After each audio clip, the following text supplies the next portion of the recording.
हाँ, welcome back. अभी हम लोग देख रहे थे कि वेरी और ग्रेट का प्रयोग कैसे किया जाता है, ये आपने देखा। अक्सर स्टूडेंट्स इसमें कंफ्यूज हो जाते हैं, ठीक है। जहां ग्रेट का प्रयोग करना है वहां वेरी का, लेकिन यदि एक दूसरे से उसको अल्टर कर रहे हैं तो ये ध्यान रखिए कि उसका अर्थ सटीक नहीं निकलेगा, यानी कि ग्रामेटिकली तो गलत होगा ही, प्रैक्टिकली भी गलत हो जाएगा, अर्थ नहीं, सार्थक अर्थ नहीं देगा। अब आते हैं अगले टॉपिक पे। इसमें एक रूल है, ये रूल नंबर 5 ये कहेगा ना कि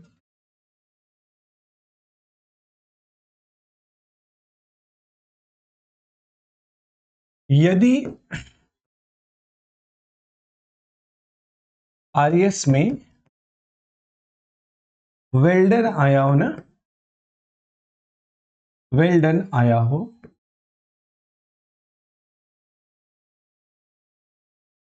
ब्रावो आया हो, तो क्या करते हैं? ज्यादातर वाक्य इनके प्रयोग करने को आपको मिलेंगे, ठीक है ना। तो इसको कैसे करते हैं आइए देखते हैं एग्जाम्पल के द्वारा। पहला ये कि सेड टू को, यहां पे जो सेड टू होगा ना,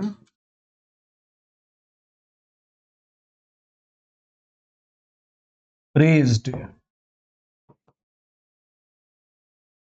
अथवा अपलॉडेड गौर करेंगे में चेंज कर देते हैं। Okay,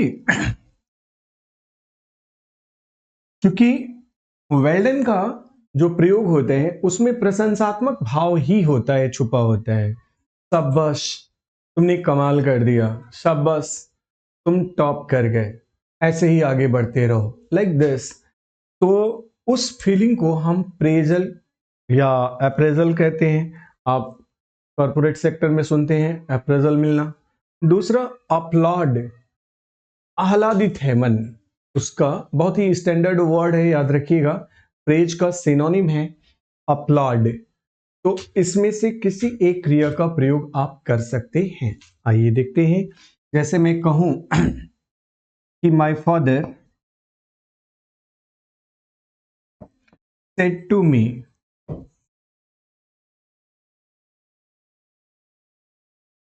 my father said to me, comma, inverted comma में,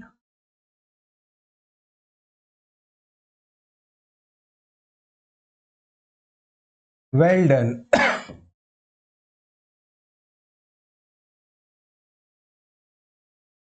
you are a born genius.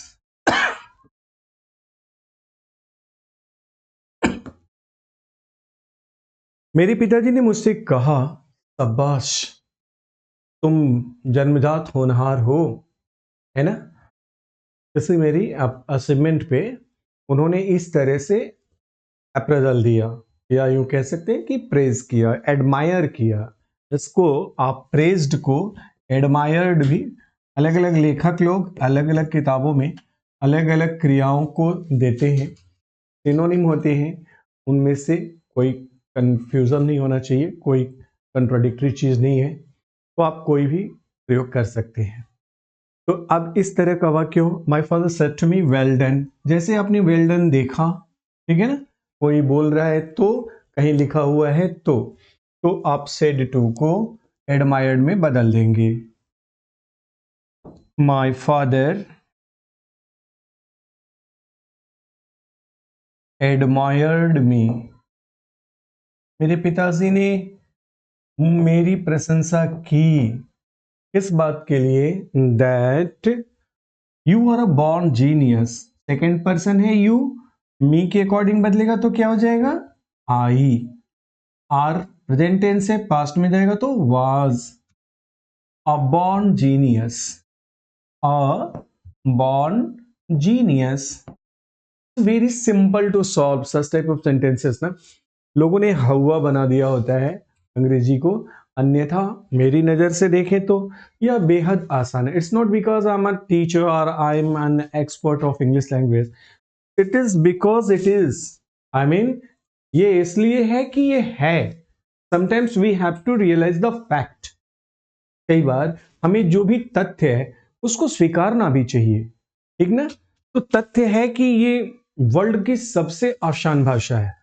Now you can say कि sir how is that possible, कैसे है? There are more than 6000 word languages ना, 6000 से ज्यादा भाषाएं हैं पूरे विश्व में। सिर्फ भारत में ही 2200 के करीब लैंग्वेज है। 1805 लोकल लैंग्वेजेस हैं, 1850 के करीब लोकल लैंग्वेजेस हैं। इसमें 22 स्टेट लैंग्वेजेस हैं। फिर देवनागरी का नंबर आता है, और फिर उसमें एडमिनिस्ट्रेटिव लैंग्वेज के रूप में आज हम अंग्रेजी को सेकेंडरी लैंग्वेज के रूप में भी पढ़ रहे हैं।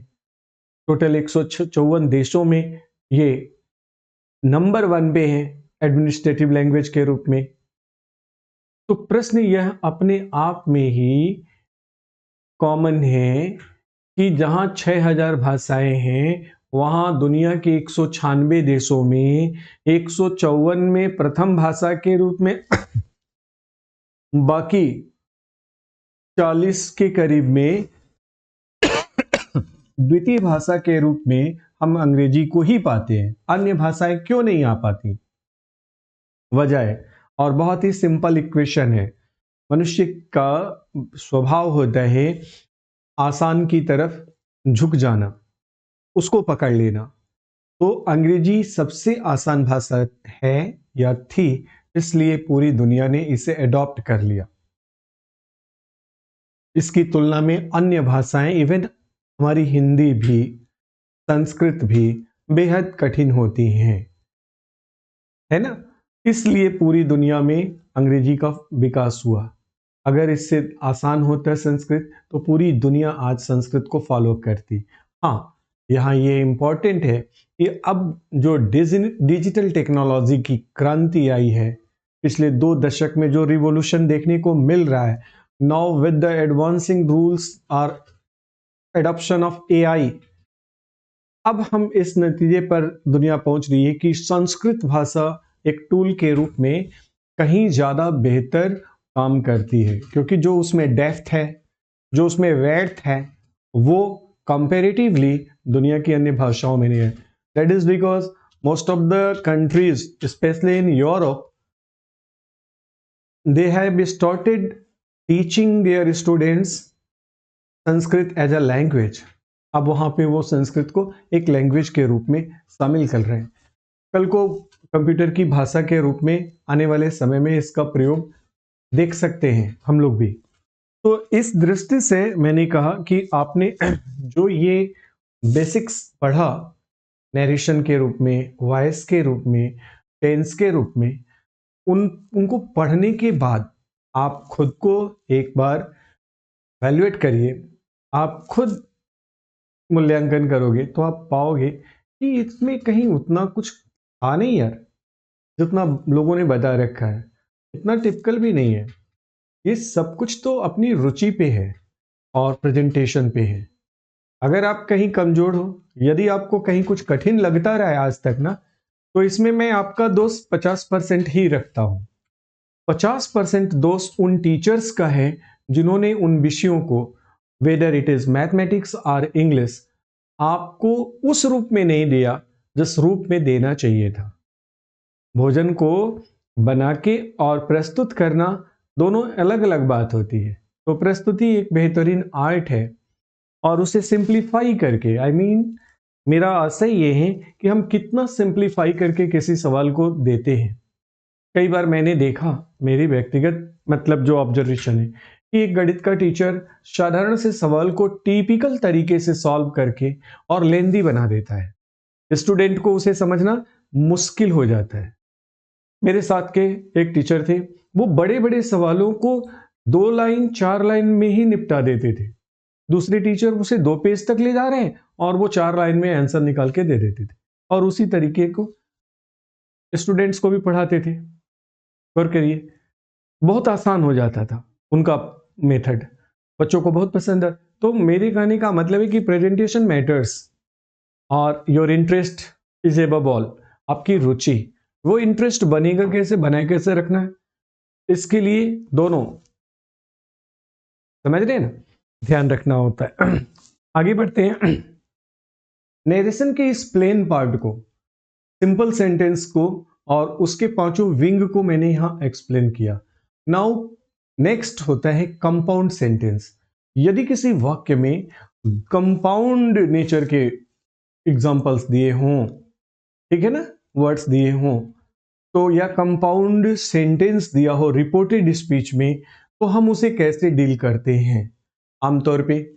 दूसरा जो नरेशन में पढ़ने वाला होता है शेष, वो होते हैं कंपाउंड और कॉम्प्लेक्स के बाद डायलॉग वाले वाक्य, यानी कि संवाद अदायगी। किसी ने कोई बात कही, उसका जवाब भी दिया जा रहा है, पुनः वो बात जारी है, पुनः जवाब दिया जा रहा है, इसको कहते हैं डायलॉग डिलीवरी। और डायलॉग डिलीवरी वाले वाक्यों को आपकी मतलब बड़े लेवल की किसी भी प्रतियोगी परीक्षा में बेसिक चीजें नहीं आएंगी, ध्यान रखिएगा। क्वेश्चंस जो आएंगे वो एडवांस लेवल के आएंगे, लेकिन उन एडवांस लेवल के क्वेश्चंस को सॉल्व करने के लिए तो आपको बेसिक रूल्स फॉलो करने पड़ेंगे ना, बिना उसके नहीं होगा। जैसे मैथ्स वाले सर आपको बताते होंगे या रीजनिंग वाले कि अगर कोई सवाल मैथ का सॉल्व करना है तो क्या करना होगा आपको पहले बेसिक्स, यानी कि आपको काउंटिंग आनी चाहिए, टेबल आना चाहिए, मल्टीप्लिकेशन आना चाहिए, है ना, आपको ये सारी चीजें, स्क्वायर रूट कैसे निकालते हैं वो पता होना चाहिए, बेसिक फॉर्मूलाज आपको नोन होना चाहिए। Otherwise as it is as usual जैसे चल रहा है चलेगा, है ना। तो आइए देखते हैं।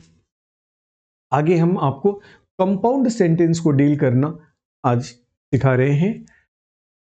इसके लिए हम मूव करते हैं नेक्स्ट। ये compound sentence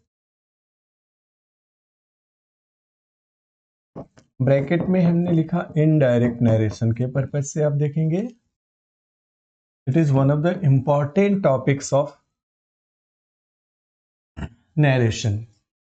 compound sentence, compound को हम संयुक्त वाक्य कहते हैं,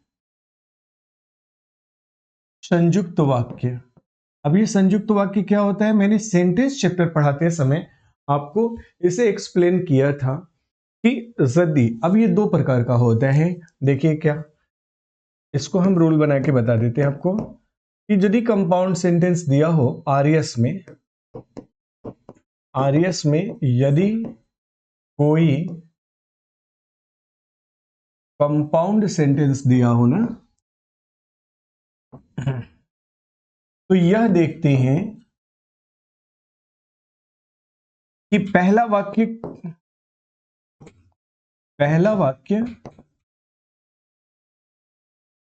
किस नेचर का है, या इसको मूड भी बोलते हैं, मनोदशा, नेचर का है, ठीक है। उसी के अकॉर्डिंग हम आरबी को चेंज करेंगे, उसी के अकॉर्डिंग हम कंजक्शन प्रयोग करते हैं। यानी कि दो विशेष बातें आपको ध्यान में रखना है कि यदि सपोज कि वहां पे एसर्टिव सेंटेंस है, तो एसर्टिव का क्या रूल था, एक बार फिर चलना पड़ेगा आपको पीछे बैक। तो एसर्टिव का रूल था कि सेड टू को टोल्ड में बदलते थे, और दूसरा क्या था, कंजक्शन दैट का प्रयोग करते थे। अच्छा, मान लीजिए अगर इंट्रोगेटिव हो, शुरू में पहला ही वाक्य इंट्रोगेटिव हो कंपाउंड सेंटेंस में, तब क्या करेंगे, तब इंट्रोगेटिव के अकॉर्डिंग, इंट्रोगेटिव के दो रूल थे, एक हेल्पिंग वर्ब वाले, एक WH वाले, तो उसके अकॉर्डिंग फिर हम चेंज करते हैं, है ना। सेड टू को आस्क्ड में बदल लेंगे, और कामा, इन्वर्टेड कामा के बदले हम इफ या वेदर का प्रयोग करते हैं कंजक्शन के रूप में, ओके।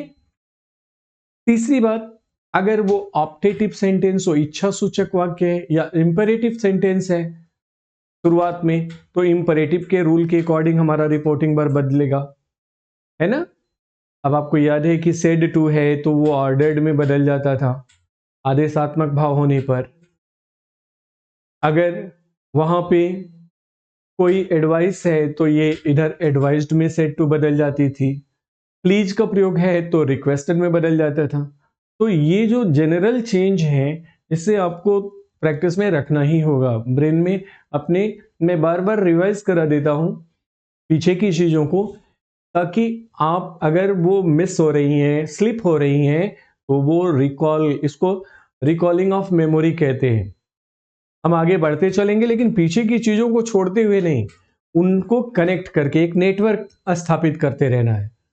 और ग्रामर का निर्माण ही आप देखेंगे ना, अगर इसका डीएनए अगर पैथोलॉजी में ले जाके टेस्ट अगर कराएंगे, इसका ब्लड टेस्ट, तो आप पाओगे कि इनके अंदर एक नेटवर्क बना हुआ है। One chapter comes after another, तो वो सब क्रम में आते हैं, है ना। आइए लेट अस सी। आरएस में यदि कोई कंपाउंड सेंटेंस है तो ये देखते हैं। जैसे एग्जांपल देखें, he said to me, comma inverted comma में, I am very weak in English. Okay, मैं अंग्रेजी में बहुत कमजोर हूं, full stop. Will you guide me to pass CTET, CTET। Okay, this is the current example. उसने मुझसे कहा, sir I am very weak in English, मैं अंग्रेजी में बहुत कमजोर हूं। Will you guide me to pass CTET, क्या मुझे आप CTET पास कराने में मदद करेंगे, मार्गदर्शन करेंगे। अब आप यहाँ पे देखें कि ये कंपाउंड सेंटेंस है और दो पार्ट में है। पहला पार्ट असर्टिव नेचर का है, आई am very weak in English, ये अफर्मेटिव हुआ। ओके, और दूसरा पार्ट क्या है, विल यू गाइड मी, ये क्वेश्चन मार्क है, प्रश्न पूछा जा रहा है, यानी ये इंट्रोगेटिव नेचर का सेंटेंस हुआ ना। इसमें तो कोई आपको कोई डाउट नहीं होगा, ये बेसिक है, बेसिक का भी बेसिक है। अब रूल ये कह रहा है कि आपको ये देखना है कि अगर पहला पार्ट अफर्मेटिव है तो अफर्मेटिव का रूल था, यहां सेड टू को आप टोल्ड में बदलेंगे, कॉमा इन्वर्टेड कॉमा के बाद दैट में बदलेंगे। प्रोनाउन दिया है आई, फर्स्ट पर्सन है, इसलिए सब्जेक्ट आरवी के सब्जेक्ट और उसके नंबर तथा पर्सन के अकॉर्डिंग चेंज होता है। ओके, ये तीन चीजें। चौथा, टेंस के परिवर्तन का रूल अप्लाई होगा, मतलब एक सवाल में 4 नियम आपको मिनिमम और मैक्सिमम 5 का ध्यान रखना ही होता है। अभी इसमें पर्सन के बाद डिस्टेंट वर्ड्स का रूल अप्लाई होता है, क्योंकि इसमें इस एग्जांपल में कोई डिस्टेंट वर्ड नहीं है, इसलिए उसकी चर्चा नहीं कर रहे। By the way, rule is rule, you will have to follow for the maximum gain, isn't it? जो आपको मैक्सिमम मार्क्स मिलेंगे, मतलब कि you will have to take care of a single mark in your examination. एक एक number के लिए आपको मतलब अतिरिक्त ऊर्जा लगानी है, तभी जाके होगा। आइए देखते हैं। तो ही सेड टू मी, अब इसको बदलेंगे सेड टू को, तो ही told me that I am very week, तो ही वॉज वेरी वीक हो जाएगा। ओके ना, टेंस पास में चला गया, तो ही वॉज वेरी, ही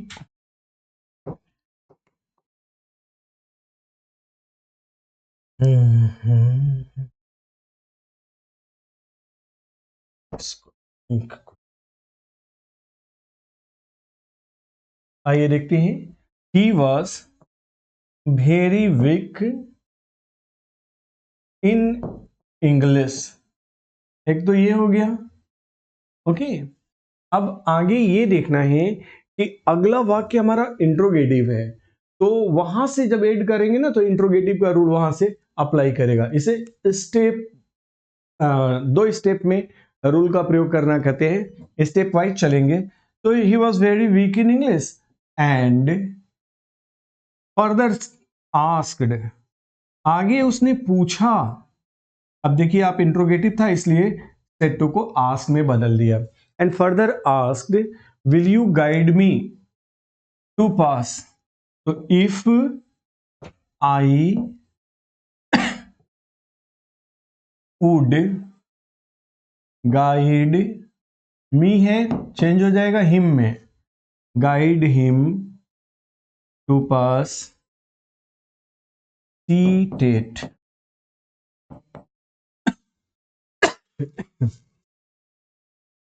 गौर से देख लें इस वाक्य को, इस एग्जाम्पल को। He told me that he was very weak in English. उसने मुझसे कहा कि वो अंग्रेजी में बेहद कमजोर था। एंड फर्दर आस्क्ड, उसने आगे भी कहा, ठीक ना, if I would guide him to pass CTET, क्या मैं सीटेट क्वालिफाई करने के लिए उसकी मदद करूंगा। ओके, तो this is the way to translate और टू कन्वर्ट संयुक्त वाक्य यानी कि कंपाउंड सेंटेंस। इसमें और भी कुछ प्रैक्टिस एग्जांपल्स प्रैक्टिस के लिए आपको देखना चाहिए अलग अलग नेचर का। जैसे the doctor said to his patient, comma, take this potion twice a day, twice a day, it is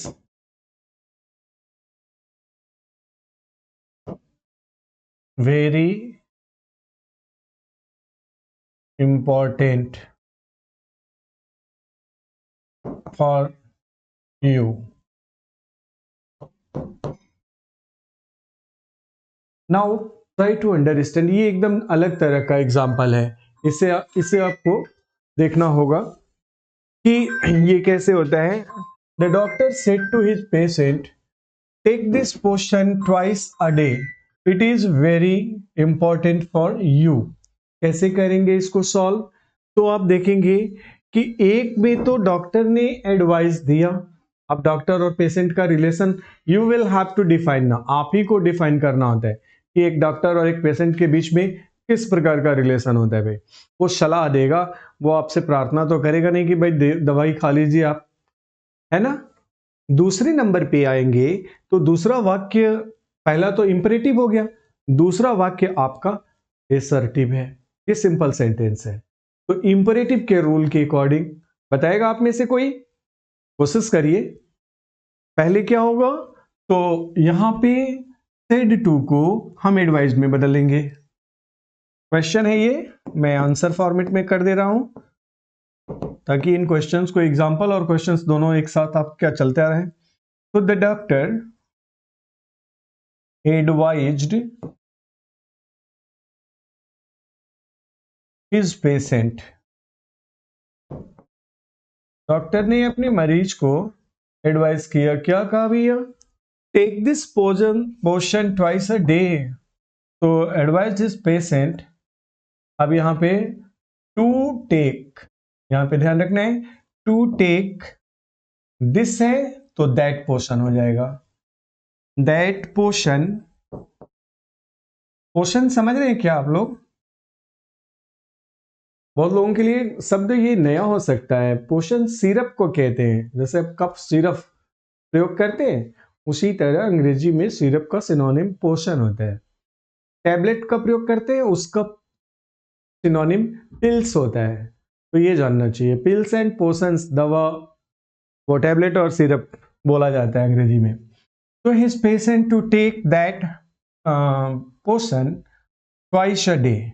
यहां तक तो आप नॉर्मली जैसे है वैसे चले।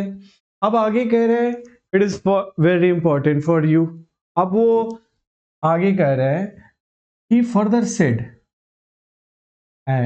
ही फर्दर सेड, ऐसे ऐड कर लेंगे, उसने आगे कहा, ठीक ना।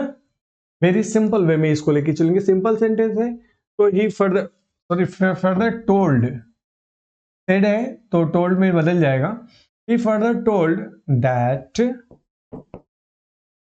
दैट वाज, ध्यान रखेंगे दिस या इट दोनों हो तो उसको दैट में बदल देते हैं। That was very important for him.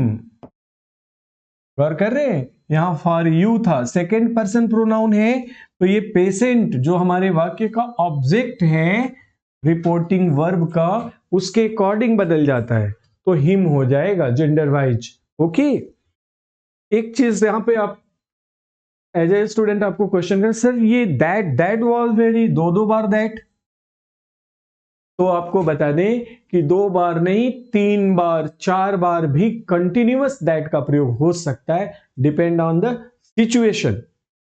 यहां एक दैट कंजक्शन के रूप में है, ठीक ना, और दूसरा दैट हमारे डिस्टेंट वर्ड के रूल के बेस पे प्रयोग किया गया है। बहुत सारे बच्चे इन छोटी छोटी मतलब मिस्टीरियस चीजों में अंग्रेजी भाषा के वो बड़ा इंटरेस्ट रखते हैं या खो जाते हैं, भूल जाते हैं, है ना, उलझे हुए होते हैं। तो अब यहां पे आपका ये एग्जाम्पल क्लियर हुआ कंपाउंड सेंटेंस का, इसमें कोई कंफ्यूजन हो आप बताएं। इसे मैंने एक एक लाइन एक्सप्लेन करके नोट दे दिया है, और इन नोट्स को आप चाहें तो सेव कर लेंगे, और सेव करके बेटर तो ये होता है कि आप अपना एक पर्सनल डायरी रखें, उसमें ये नोट कर लें, नोट बनाएं।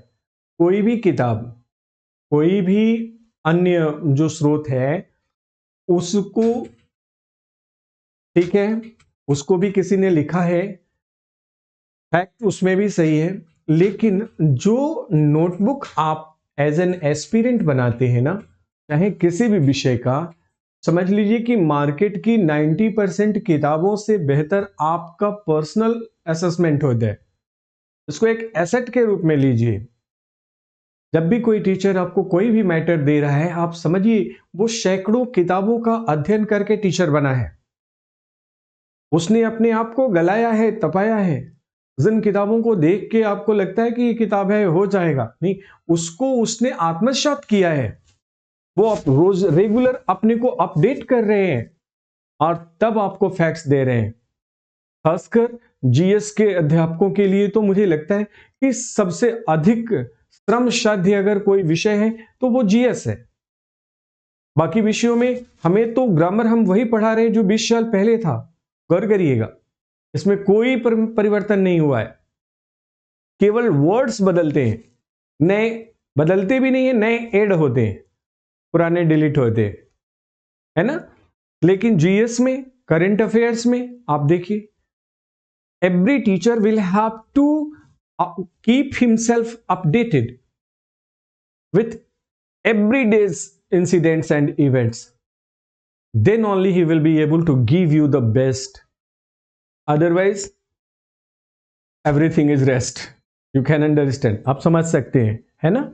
तो इसलिए मेरा मानना है कि आप सारे नोट्स को सिस्टमेटिक, डे 1 से हमने ये नोट्स दिया हुआ है, और इसको आप कहीं कलेक्ट करके और उससे अपने हिसाब से डायरी में मेंशन करते रहेंगे, बेहतर रिजल्ट आपका बेहतर क्लियर होगा। बाकी की चीजें प्रैक्टिस की चीज होती हैं, and as you know practice makes a man perfect, you must have heard, आपने सुना ही होगा। जितना the more you are going to practice as yourself ना, तो the more better result you will get in future. जितना अधिक practice करेंगे उतना बेहतर परिणाम आपको मिल जाता है। आइए आगे बढ़ते हैं इस कड़ी में।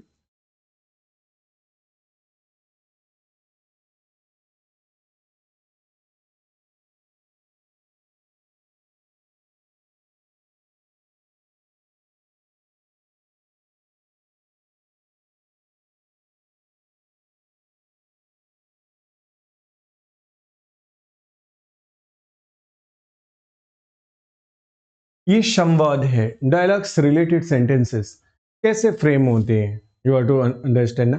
अब इसको कैसे फ्रेम करते हो आप, ये देखना है। तो इसमें ये है, फॉर एग्जांपल सपोज दैट कि यहां पे राहुल और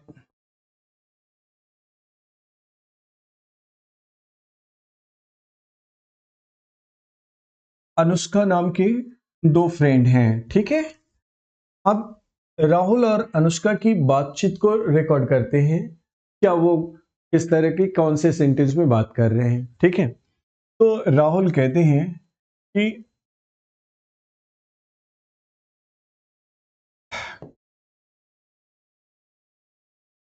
Rahul says to Anushka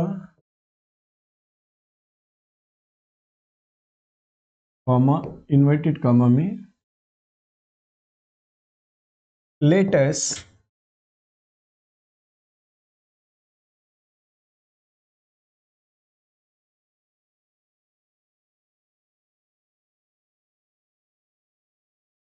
will you like to go for outing?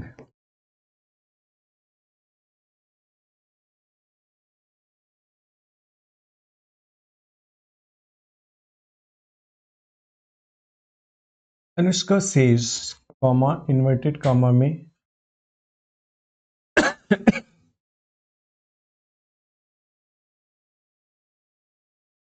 no,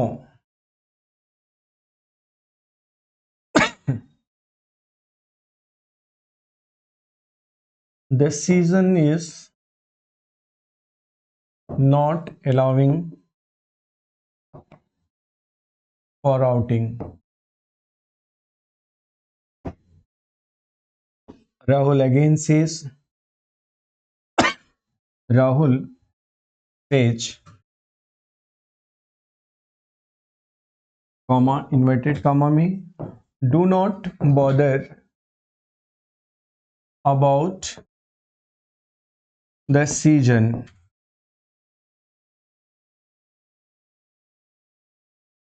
because we are not going on Europe tour. Okay. Oh, Anushka says,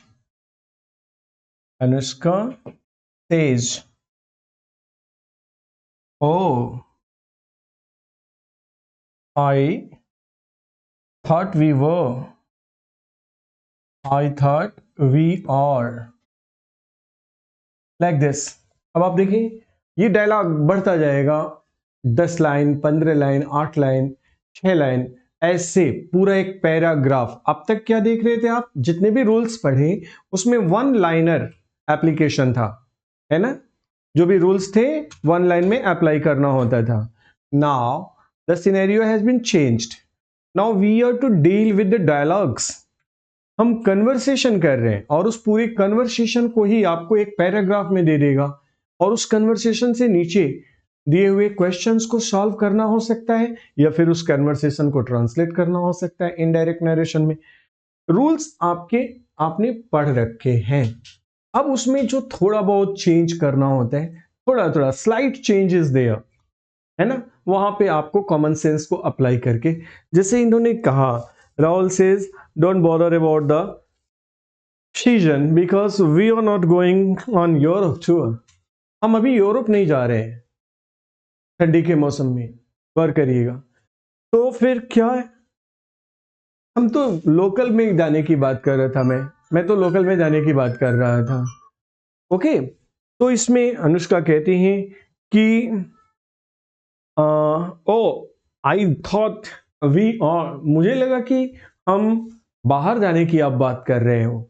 got it.